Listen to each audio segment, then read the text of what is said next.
Okay, so I'm gonna make a video real quick showing you guys a couple ways to solder depending on your situation. I'm gonna show some basic methodology as well as something a little bit more complex, but essentially I'll show you guys how to solder with a simple wire.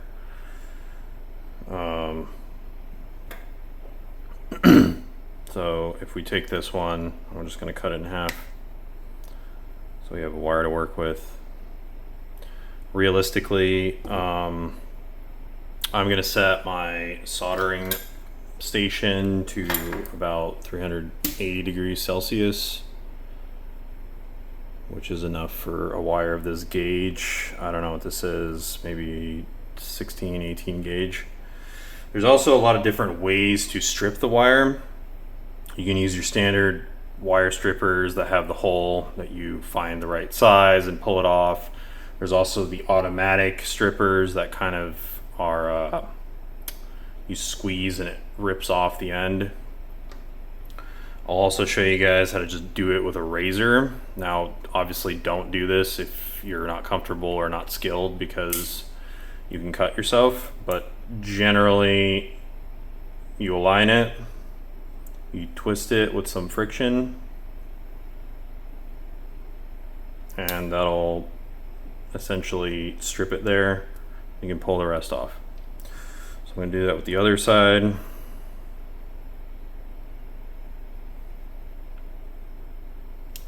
Once again. Okay. And remember, this will work much better if the blade is new. Again, some people would consider this the poor man's method, but I'm showing the bare minimum for people who don't have automatic wire strippers or etc. And actually in the field, razor or box cutter might actually work better, because if you have thick gauge wire like 0 gauge or things of that nature, you're not going to have an automatic stripper anyway for something that size. Now let's zoom in a little bit.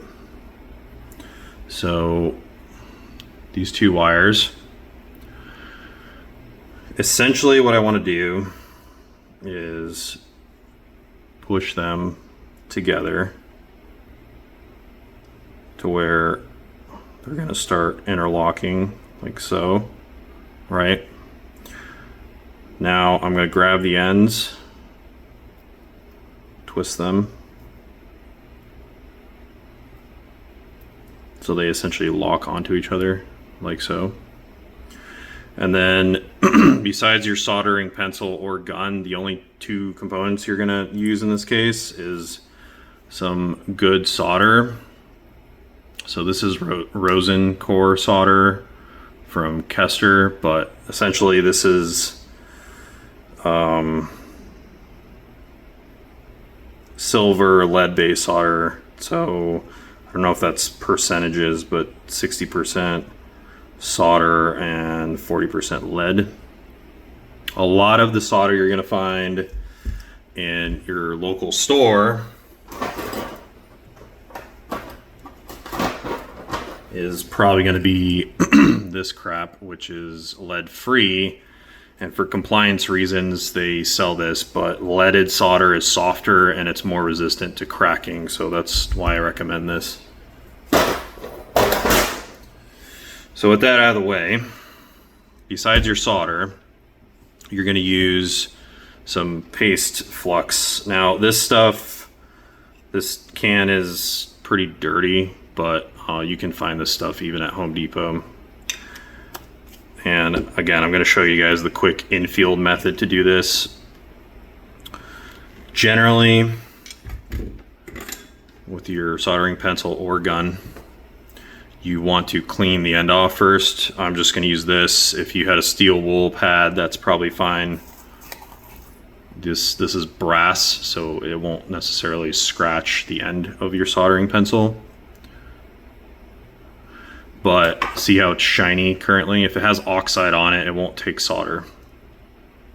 So this paste, most people they'll brush it onto whatever they're soldering. You can take some of it, put it on your wire, etc. I simply just like to dip it in there really quick. So I'll show you how I do it. Let's do more of a zoom. So I'm gonna actually add a little solder to the soldering pencil or gun first. The trick to soldering correctly is heating up the wire or the copper, whatever you're doing first, before feeding the solder into it. What a lot of people do is they'll put solder on it, on their pencil or gun, and then they'll try to add it to the wire. That's not gonna happen. Essentially what you do is you heat up the wire enough to where it almost starts taking the solder. And then I'm essentially feeding the solder into the wire itself. See? And then when you're done, you'll have this shiny little blob on there. And once it turns matte color, it's already hardened. So this is essentially ready to go. If I was going to do this correctly for a in-field job, I would also have slid the heat shrink on the wire ahead of time. In this case, you'd put the heat shrink over where you soldered. You'd get your heat gun, or just a lighter works fine for this.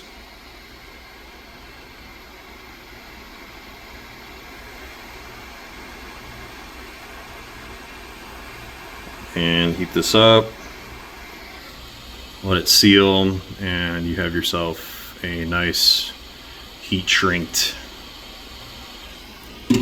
soldered wire. Okay, that's relatively simple.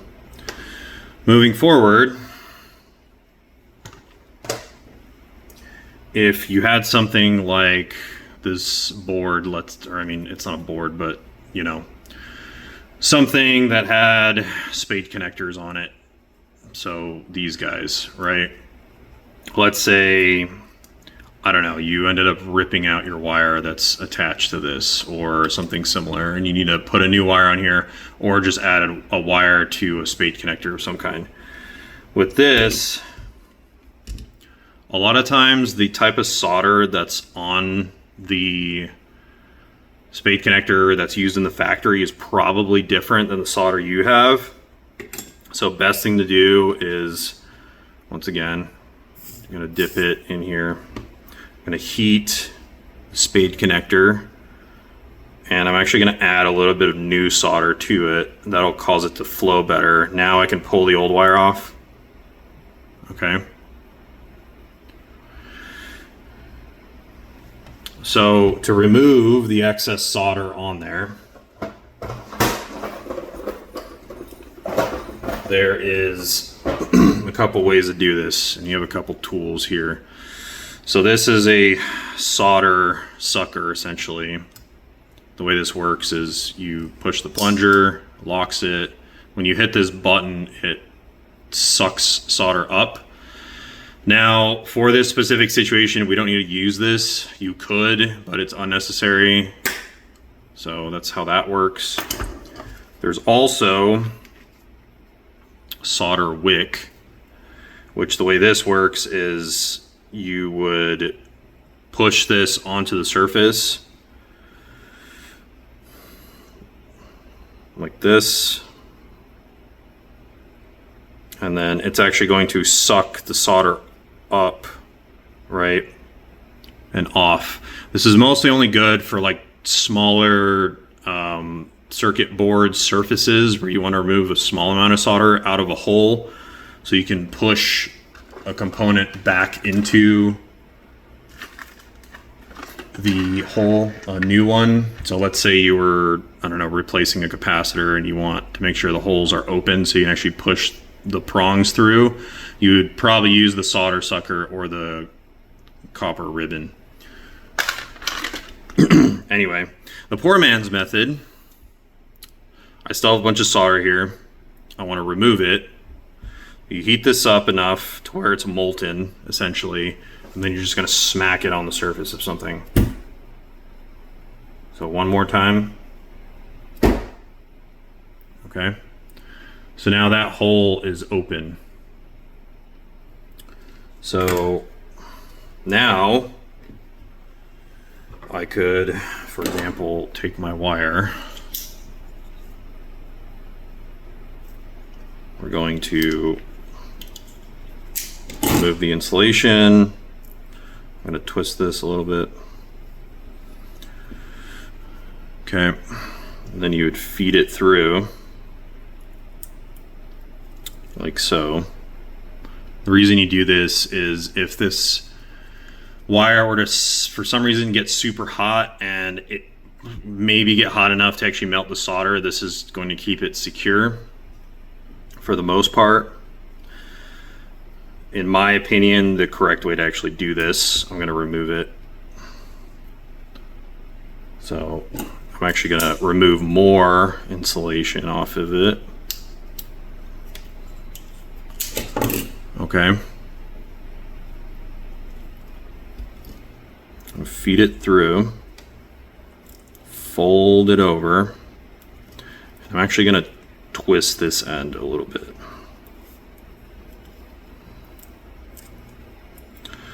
So then we essentially have like this locking loop, if you will, right? So with that,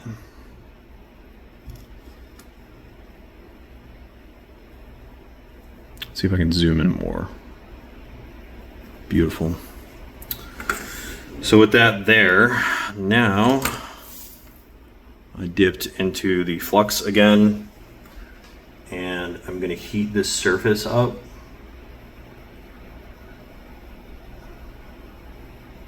And see how it's essentially taking the solder through the body of the wire. I'm just going to add a good amount and seal it up in there.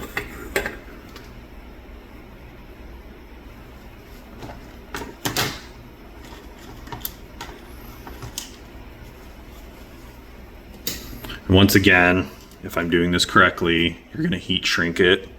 So you would obviously slide the heat shrink onto the wire ahead of time, but for testing purposes, this is fine. You're going to run it all the way to the end.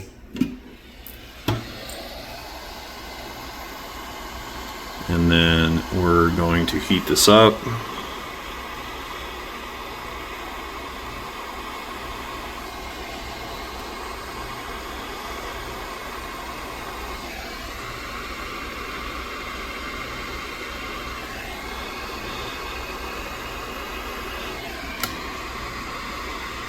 And while the heat shrink is warm, you can actually kind of mold it. So like if the wire needed to go that way, just fold it up. And then once it cools, it'll kind of hold that shape.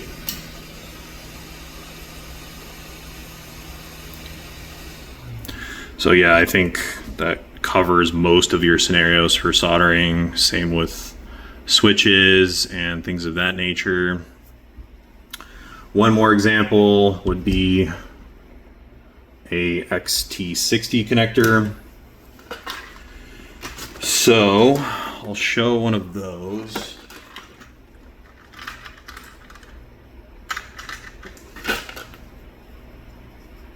Right, this is an XT60, male and female.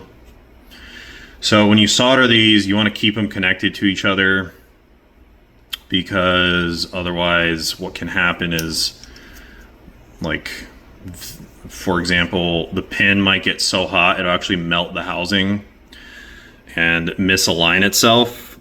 But if you keep them connected, it will keep them straight even if they get hot enough for that.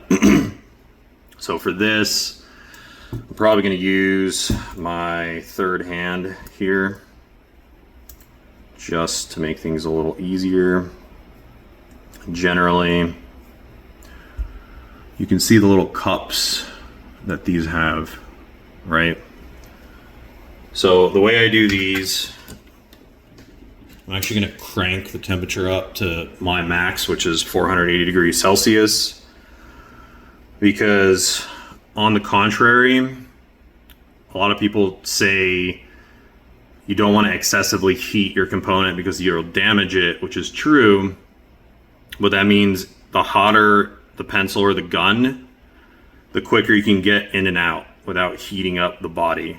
If you have a pencil or a gun that does not get hot enough, you're going to sit there forever trying to heat the copper, and you're going to start melting the housing. So the hotter the pencil, the quicker you can go in and out and be done. So I'm at 480. So what I'm going to do is I'm going to start heating this up. Okay, that is pre-tinned now, ready to go. So what I'll do is I'll get my other end of the wire, prep it.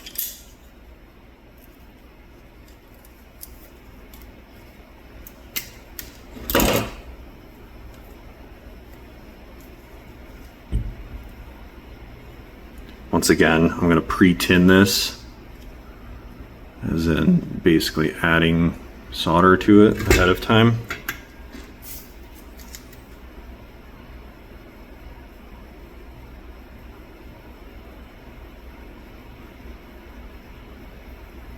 Nice and tinned.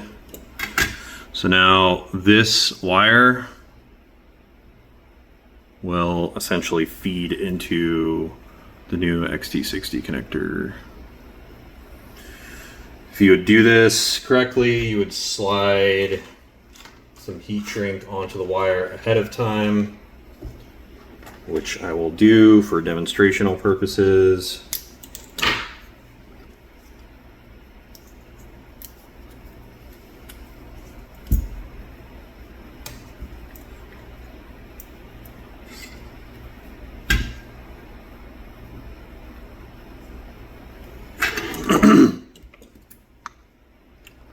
So that needs to be trimmed ever so slightly.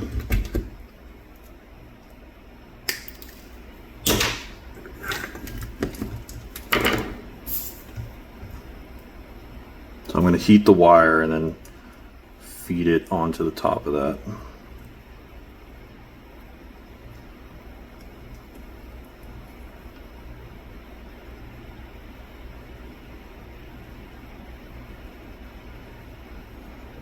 And if you saw that motion, I essentially heated the wire, which melted onto the surface of the little cup, and then it all soldered together. Now, to button it up, I'm going to slide the heat shrink on here. Ideally, you kind of want to get it inside of this little crevice if possible.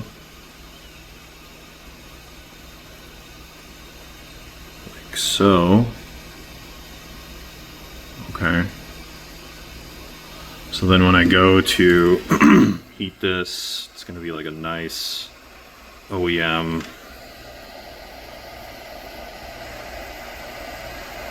seal.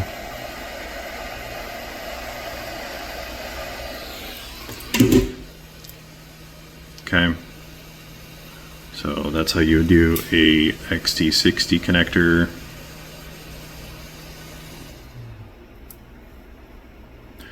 And I think that covers basically every soldering situation. So thanks for watching.